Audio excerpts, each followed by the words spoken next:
Eu não sei qual é o seu problema, meu irmão, minha irmã, mas sei que Deus, Ele está acima do seu, do meu problema, dos nossos problemas. Ele está sobre nós, Ele está em nós, Ele está atrás de nós, na nossa frente, nos nossos lados, em todas as dimensões, Ele é o Senhor. E é nele que nós descansamos. Eu já estava querendo, e orando por isso, falar sobre a carta de Paulo aos Filipenses. Eu me identifico muito com essa carta, porque é uma carta da prisão, é uma das cartas da prisão.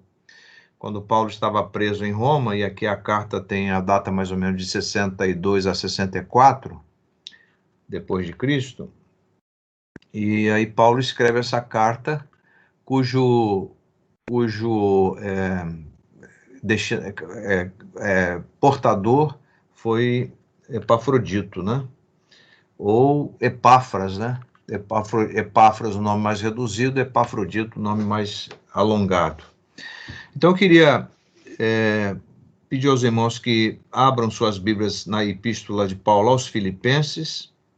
Eu vou ler o capítulo 1, depois eu vou fazer aqui, os irmãos podem marcar aí, né, com um marcador, com um lápis, uma caneta, as ocorrências da palavra alegria. E eu vou aí, eu examinei no texto original, mas não vou citar palavras gregas para os irmãos, né, absolutamente, não vou citar. Mas aí nós vamos trabalhar, nós vamos fazer uma corrida no texto, né, nós vamos fazer um tour na carta, tá bom? Eu espero ser muito breve nesse tour com os irmãos. Capítulo 1, eu vou ler com os irmãos até o verso 6, capítulo 1, de 1 a 6. Paulo e Timóteo, servos de Cristo Jesus, a todos os santos em Cristo Jesus, inclusive bispos e diáconos, que vivem em Filipos. Graça e paz a vós outros, da parte de Deus, nosso Pai, e do Senhor Jesus Cristo. Dou graças ao meu Deus por tudo o que recordo de vós, fazendo sempre, com alegria, súplicas por todos vós, em todas as minhas orações, pela vossa cooperação no Evangelho, desde o primeiro dia até agora. Estou plenamente certo de que aquele que começou boa obra em vós há de aperfeiçoá-la ou completá-la até o dia de Cristo Jesus. Pai, nós te agradecemos o privilégio de estarmos reunidos nesta noite. Nós te agradecemos a tão grande salvação com a qual tu nos presenteaste. Agradecemos a tua graça que nos basta. Agradecemos a alegria do Evangelho. Agradecemos a direção do irmão Diogo, a vida de cada irmão, cada irmã que está aqui, famílias presentes ou representadas. Agradecemos a vida do nosso pastor, da irmã Rosângela, dos meninos, de toda a liderança da igreja. E obrigado, porque nos dás o privilégio de podermos repartir o pão. Agora pedimos a tua direção, a tua unção, a tua capacitação para a ministração da palavra. E que o teu Espírito que a inspirou ilumine nossas mentes para que compreendamos a palavra e o teu Espírito nos ajude a aplicá-la às nossas vidas, transformando-os em atitudes e ações. Nós oramos agradecidos em nome de Jesus. Amém. Bom, eu queria trazer aqui uma palavra nesse ano da esperança, né? E o nosso subtema é família. A alegria, o contentamento na família, né? Diante dessa situação, dessa circunstância que a gente está vivendo aí, né? Nós estamos presenciando, né, os fatos e as narrativas, né? E a gente sabe que as narrativas nem sempre interpretam os fatos como eles são. E quando eu tenho um ritmo, né? Eu acordo, aí faço minha higiene pessoal, vou para a devoção, depois vou para a cozinha. A dona Eliane ainda está descansando. Ela está com a reação da Covid aí, da reação da vacina, Coronavac. Está sofrendo com essa reação. Então ela fica um pouco mais na cama e eu vou lá para a cozinha depois da devocional e ligo no jornal. E só fala em Covid, né? É impressionante. Esses dias eu estava vendo, foi anteontem, só falava da morte daquele Paulo Gustavo, né? Então nós estamos vivendo um tempo assim nublado, acinzentado, um tempo fúnebre, né? Um tempo em que as mídias sociais vociferam só negativismo, só que as coisas estão muito ruins, etc. Não tem uma palavra de esperança, não tem uma palavra de encorajamento, não tem uma palavra de alegria. Então, como nós devemos nos comportar? Vamos desligar a televisão? É uma estratégia. Por outro lado, vamos deixar de ver as incoerências, né? E poder trazer a aplicação da Bíblia, né? O crivo da palavra de Deus. Eu prefiro ver, conhecer o fato e trazer a interpretação da palavra. E aí me ocorreu a palavra alegria, que é o tema desta carta de Paulo aos Filipenses. Agora, a pergunta que os irmãos fazem é a seguinte: a gente precisa fazer perguntas, né? Deus faz perguntas, né? O judeu faz perguntas e quem cresce na vida faz perguntas. A pergunta é como um homem já idoso, né? Talvez Paulo tivesse uns 60 anos ou mais, numa prisão, né?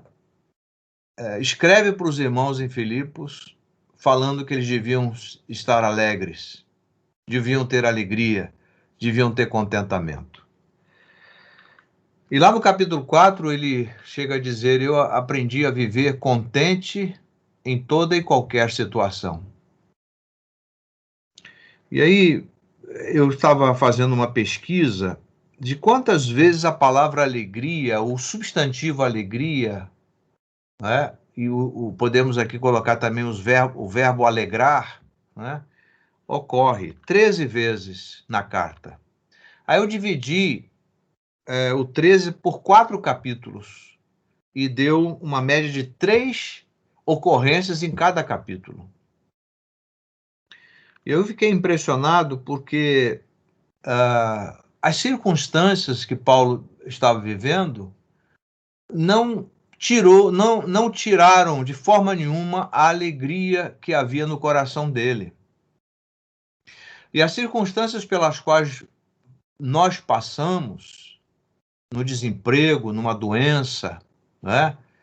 Numa incompreensão em casa, numa crise no casamento, num problema com os filhos, né? Numa depressão, nós precisamos descobrir ou precisamos relembrar que nós somos o povo da alegria do Evangelho, da alegria que está em Cristo.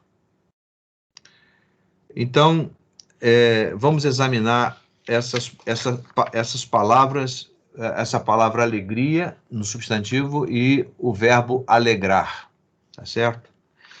Primeira ocorrência está no capítulo 1, verso 4, que eu já li aqui. Fazendo sempre com alegria. Com alegria. Então, Paulo está dizendo que nós devemos fazer sempre com alegria súplicas. Ele dizendo: eu faço com alegria súplicas por vocês. Então, nós devemos orar com alegria, né? Eu sei que alguns de nós, por exemplo, eu sou uma pessoa mais melancólica, né? Naqueles 4 temperamentos, a gente sempre tem um que aí ressalta, né? Fica saliente, né? Então, o meu, eu sou mais melancólico, né? E muitas vezes nós temos um temperamento melancólico, ou fleumático, ou colérico, enfim. mas eu fico pensando, muitas vezes eu tenho a tendência, eu já tive depressão, eu tenho a tendência à melancolia, mas eu preciso não só orar por mim para que eu vença a melancolia, mas orar por aqueles que também estão passando por dificuldades, às vezes tem um temperamento melancólico, ou qualquer outro temperamento saliente na sua vida, né, que ressalta, né, eu preciso orar com alegria. Vencer um temperamento difícil que você tem, que eu tenho, que nós temos, e orar sempre com alegria. Tá? Eu creio que assim como Deus, como Paulo diz, Deus ama ao que dá com alegria, ao que oferta com alegria, o que contribui com alegria, eu creio que Deus ama também aquele que ora com alegria. Mas Deus não deixa de amar também aquele que está passando por um momento difícil e ora com choro, né? Com lágrimas. Porque Deus também está junto do quebrantado e contrito. Né? Um coração quebrantado e contrito o Senhor não despreza, como o Senhor também aceita de muito bom grado um coração alegre. Então essa é a primeira ocorrência, devemos orar sempre, diz Paulo, com alegria. A segunda, no verso 18, os irmãos já sublinharam ali, né?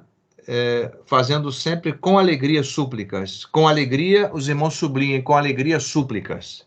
Depois o verso 18, todavia que importa, uma vez que Cristo, de qualquer modo, está sendo pregado, quer por pretexto, quer por verdade, também com isto me regozijo. Sim, sempre me regozijarei.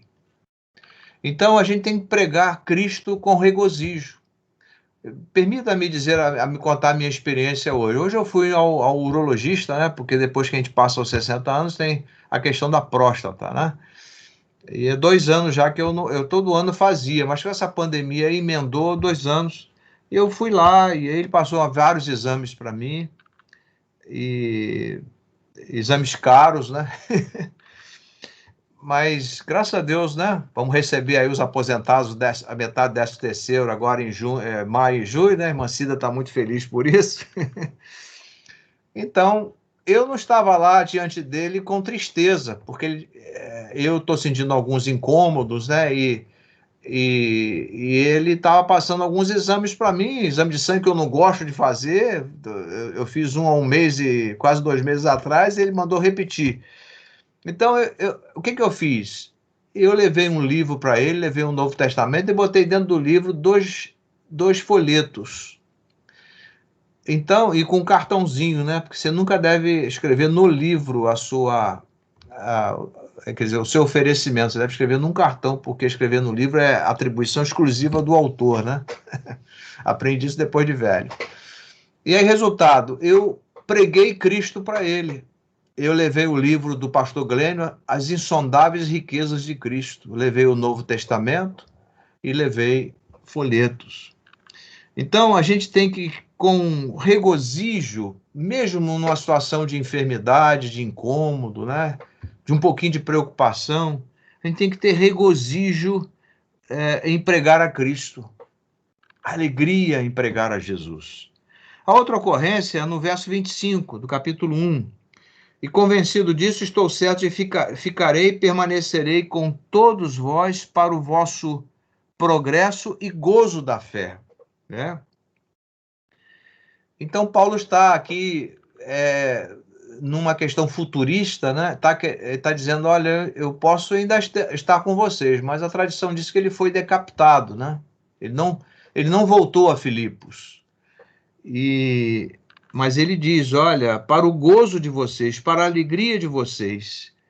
Então, nós temos aqui a alegria na unidade, no comprometimento, na cumplicidade de um apóstolo, de um velho apóstolo com suas ex-ovelhas, né? Com aqueles que ele pregou o evangelho para Lídia, da alta sociedade, para aquela moça escravizada pelos demônios da classe baixa e para o carcereiro da classe média, né? E agora tem a igreja. Então, essa é uma ocorrência interessante. A gente tem que ter alegria na nossa unidade como igreja, na nossa cumplicidade, no nosso comprometimento. O capítulo 2, verso 2, tem outra ocorrência. Completai a minha alegria, de modo que penseis a mesma coisa, tenhais o mesmo amor, sejais unidos de alma, tendo o mesmo sentimento. Né? Então, Paulo está tendo aqui a alegria na coesão, na unidade do povo. Irmãos, quando há irmãos que estão em litígio, o pastor fica triste, os irmãos maduros da igreja ficam tristes, né? Mas quando nós estamos unidos, vivendo a coesão em Cristo, vivendo a unidade em Cristo, a fraternidade em Cristo, a alegria no nosso coração. Então, Paulo está dizendo, olha, completai a minha alegria. Vocês devem pensar a mesma coisa, devem sentir a mesma coisa, devem ter o mesmo ânimo. Então, mais do que nunca, nessa circunstância, temos que ter a alegria da nossa união, apesar de não podermos estar, muitas vezes, tete a tete, né? Olhando, cumprimentando, nos abraçando, mas em Cristo, nesta plataforma, nesta sala, né? Pelas mídias sociais, virtualmente, em Cristo, nós podemos ter alegria na nossa coesão, na nossa unidade. No verso 18 do capítulo 2, Paulo demonstra também outra alegria. Assim vós também, pela mesma razão, alegrai-vos e congratulai-vos comigo, né? Então, Paulo está falando aqui do desenvolvimento da salvação. Ele fala daquele texto maravilhoso que devemos resplandecer como luzeiros, como astros no mundo. Então, Paulo, ele tinha uma alegria da salvação. E ele fala aqui da alegria no martírio, né? Então, Paulo está dizendo que mesmo que ele seja oferecido por sacrifício, no verso 17, no verso 18 ele diz, alegrai-vos e congratulai-vos comigo. Não se entristeçam por causa do meu futuro martírio. Alegrem-se comigo. Então, Paulo está dizendo da alegria do martírio, da alegria do sacrifício, né? O verso 28 do capítulo 2, Paulo fala também, por isso, tanto mais me apresso em mandá-lo, ele fala de Epafrodito aqui, para que vendo novamente vos alegreis e eu tenha menos tristeza, porque, veja só, Paulo estava, por um lado, alegre, porque Epafrodito estava lá, como emissário da igreja, mas ele estava triste porque os irmãos de Filipos não estavam gozando da presença de Epafrodito com eles. Olha, como Paulo era um homem comprometido absolutamente com a igreja, com o bem-estar da igreja. Então, ele fala aqui da alegria no valor do irmão. Eu tenho que ter alegria pelo grande valor que o irmão Diogo tem para mim, pelo grande valor que o pastor Eusébio tem para mim, pelo grande valor que o irmão Afonso e os irmãos, as irmãs têm para mim. Eu tenho que ter alegria, porque o valor de vocês é imenso. Não tem como mensurar o valor de vocês. Então, Paulo estava aqui, Epafrodito lá com ele, dando assistência, sendo emissário, levando dinheiro da igreja para ele, a subsistência, mas ele estava triste porque os irmãos de Filipos não estavam tendo aquela alegria que ele estava tendo com a presença de Epafrodito, né? Por isso ele demonstra isso. No verso 29, Paulo estava dizendo, recebei-o, pois, do Senhor com toda alegria, né? A alegria da recepção do irmão. O verso 3:1, quanto ao mais, irmãos meus, alegrai-vos no Senhor, né? Alegrai-vos no Senhor. Interessante que Paulo usa aqui o verbo no modo imperativo. Paulo, como apóstolo, ele podia ordenar, né? O nosso pastor pode nos ordenar, porque obedecei aos vossos pastores, está no imperativo ali. Então, ele é um líder e devemos obedecê-lo. Então, alegria no imperativo. Alegrai-vos no Senhor, meus irmãos. Sejam quais forem as circunstâncias, alegrem-se no Senhor. Quando Neemias estava lá na reconstrução dos muros, a alegria do Senhor é a nossa força.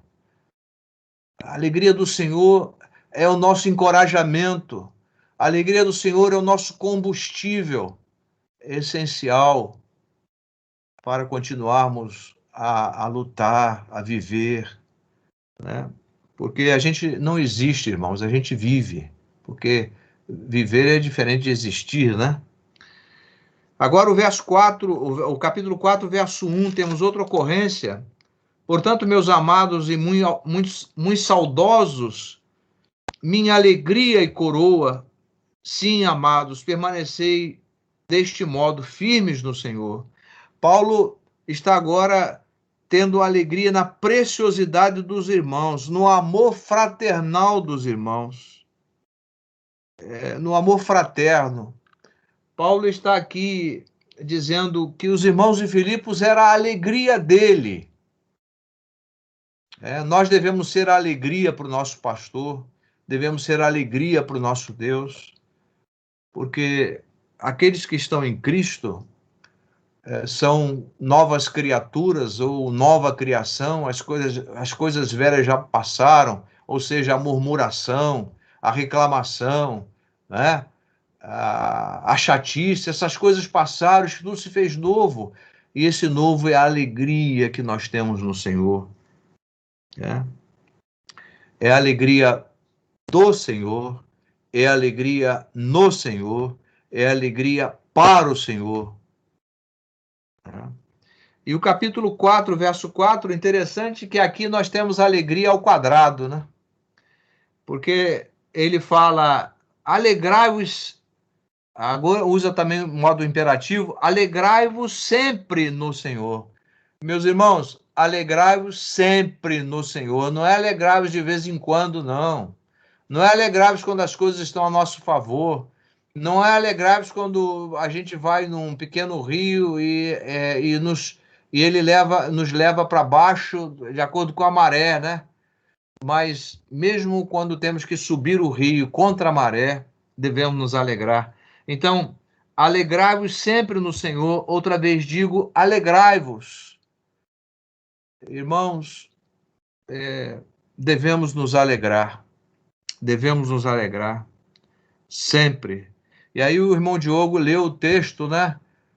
Mesmo que faltem as ovelhas, mesmo que o fruto da oliveira minta, mesmo que as circunstâncias sejam adversas, mesmo que as tempestades sejam tremendas, mesmo que haja furacões, eu me alegrarei no Senhor. Exultarei no Deus da minha salvação. Irmãos, nós temos que relembrar sempre que somos filhos de um Deus que nos ama. Eu tenho um livrinho comigo aqui, que esse livro, eu já li ele 2 vezes e vou ler a 3ª vez. É um dos melhores livros, O Obstinado Amor de Deus, de Brennan Manning. O Obstinado Amor de Deus. Que livro precioso. A gente precisa entender que somos filhos de um Deus de amor. Isso produz em nós alegria. Porque ninguém tem maior amor do que este, dar alguém a sua vida por nós. A alegria do Senhor é a nossa força. Então, a alegria do Senhor, duplamente, é um imperativo duplo, tá? Já estou encerrando. O verso 10 do capítulo 4, temos outra ocorrência. E hoje eu vou terminar com Blaise Pascal, tá? Quem já ouviu falar no Blaise Pascal? Pascal foi um filósofo, matemático, físico, francês, tá? E o capítulo 4, verso 10, olha que coisa fantástica. Quando Paulo agradece a oferta dos irmãos, alegrei-me sobremaneira no Senhor, porque agora uma vez mais, renovastes a meu favor o vosso cuidado, o qual também já tinhas antes, mas vos faltava oportunidade. Então, interessante, né? Paulo tem alegria pelo cuidado amoroso do Senhor. Nós, pastores, o irmão o pastor Eusébio sabe disso, nós, pastores, temos alegria renovada, né?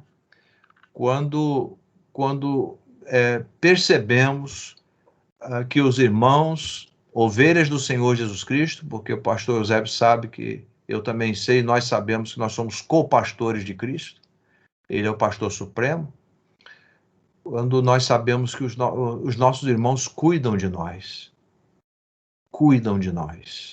oram por nós, são usados por Deus para suprir nossas necessidades.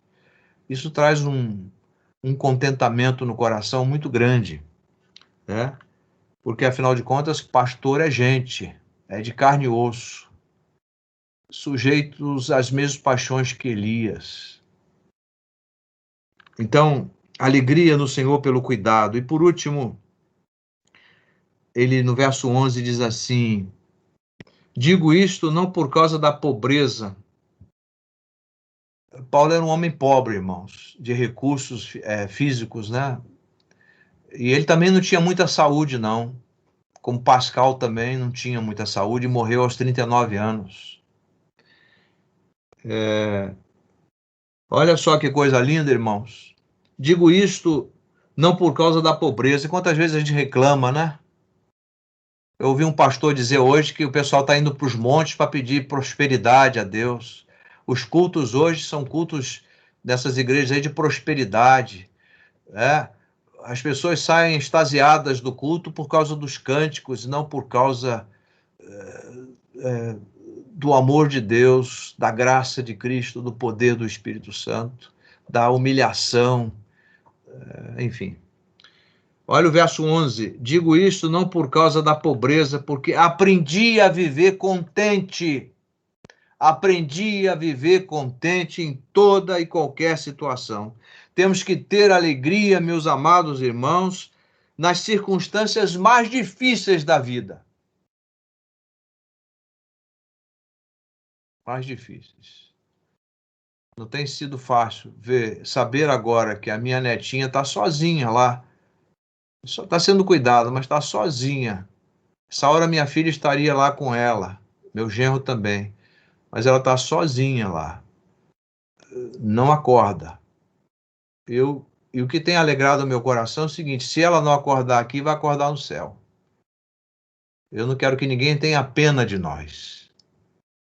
Ninguém tenha pena de nós. Porque nós não somos os únicos que sofremos. Todos nós temos, em maior e menor grau, sofrimentos, lutas. Mas a alegria deve superar o sofrimento. Então, digo isso não por causa da pobreza, porque aprendi a viver contente em toda e qualquer situação.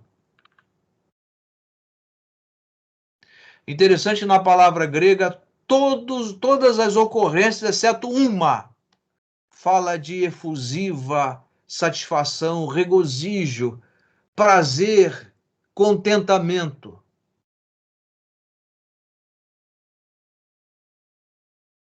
E aí eu vou terminar com Pascal. Estou passando um pouquinho aqui, Diogo. Eu queria terminar com Pascal. Ele escreveu em 1662, deixou escrito, né? Fogo. Olha o que ele diz, o filósofo, matemático, físico, um gênio, Blaise Pascal. Aliás, eu estou com outro livro dele aqui, a coletânea Mente em Chamas. São só textos dele, preciosíssimos, que ele teve uma experiência de conversão muito forte, né?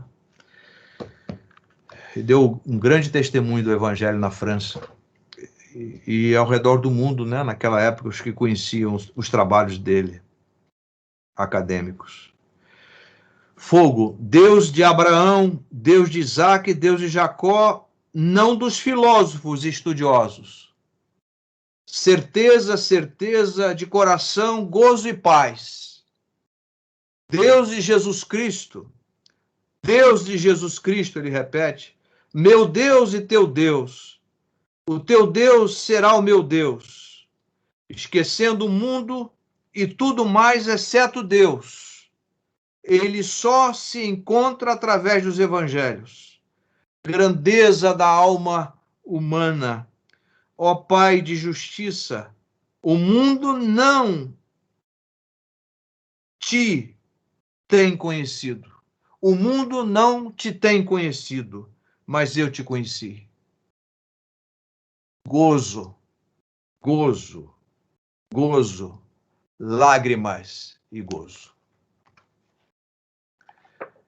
Este homem muito doente tinha contentamento. Morreu com 39 anos. Muito sofrimento. Mas ele amava o Senhor e por isso ele tinha contentamento no Senhor. Nenhum de nós, irmãos, tem contentamento, alegria nas circunstâncias mais difíceis, se primeiro não amarmos o Senhor. Por isso que lá o texto diz que devemos amar a Deus de todo o coração, de toda a alma, de todo o entendimento, com todas as forças. Sabe que eu tenho pedido isso para os meus netinhos, inclusive pela Liz? Senhor, que Guilherme, Luísa e Liz te amem de todo o coração, de toda a alma, de todas as forças deles e ao próximo como a si mesmos. Irmãos, nós não nos alegramos, nem nos alegraremos se não amarmos a Deus na totalidade do nosso ser, absolutamente, comprometidamente. Pai,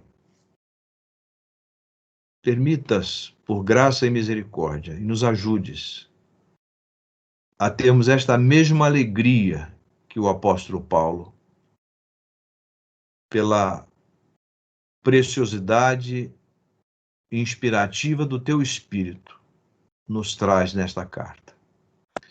Que esta alegria, que é a tônica da carta, e era a tônica do seu coração, seja a nossa alegria.